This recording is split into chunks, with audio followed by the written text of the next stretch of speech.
I'm currently rereading all of Angela Hart's foster care memoirs, and I'm reading them in chronological order this time, and I've just finished reading Terrified. I don't remember when I first read this, I think it would have been about 3 years ago. I couldn't remember too much about it, so it was kind of like I was reading it for the first time because not much of it had stuck with me.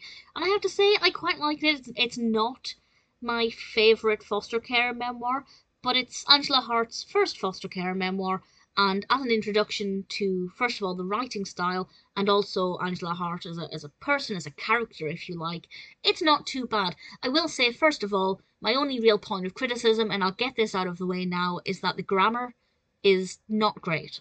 It really needs a good editor.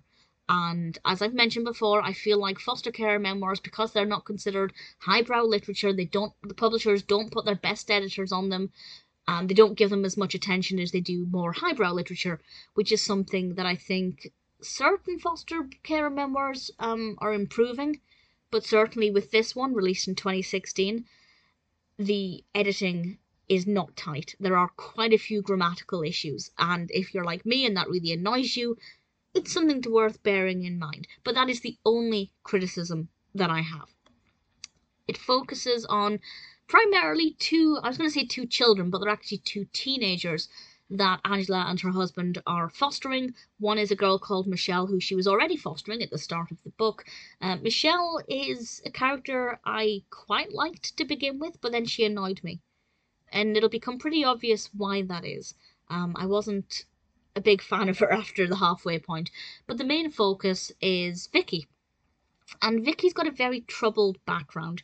She's actually left home because her mother is basically abusing her. Her mother is a horrible person, and her mother, as the title suggests, actually terrifies her. She's staying with her sister Lorraine, but her sister is very heavily pregnant, and her sister's husband is actually a bit of an odd character because I can never quite work out his intentions or his motivations. I even by the end of the book, and not necessarily as a criticism to the book, because he's not a main character, he really isn't, but I feel like I could never quite work out who he was or what he was trying to achieve, which just makes him seem a bit creepy. But because of him and kind of because of Lorraine, Vicky ends up having to go into care, with the intention of it just being until the baby's born, but whether or not that happens, I'm not going to say. And while Vicky is in care, she starts to very slowly open up about some of the abuse that she has suffered. And of course, her future is uncertain. It's unclear who she's going to live with even by the end of the year, never mind long term.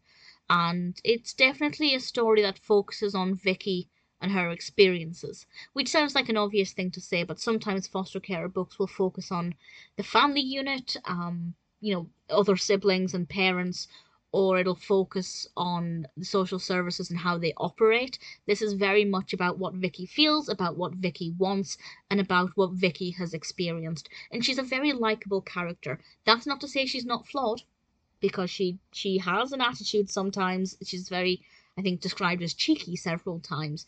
But generally she's very likable. And I keep calling her a character because this is based on truth, but obviously certain creative liberties have been taken to protect the identity of the real Vicky, if you like. It got a little bit emotional at one point, but mostly it's just fascinating. And I found it to be really easy to read despite the grammatical issues.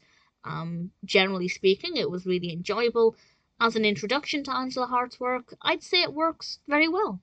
And it's definitely a good entry level book, because there are some pretty horrific things explained, but it's not too shocking, it's not too detailed. There are some foster care memoirs that are so vivid in descriptions of child abuse that I wouldn't recommend them as an entry to foster care memoirs. But certainly this one is a good start to Angela Hart's books and a good introduction to foster care memoirs. So if you're interested in it, but you've not read anything like this before, it's definitely one that I'm happy to recommend. I'm glad I reread it. I quite liked it. I don't know if I'll ever reread it again, but chances are I'll forget about it, and we'll be able to revisit it again. One of the benefits of not being able to remember anything ever. Really liked it. Terrified may not be perfect, but I definitely enjoyed it.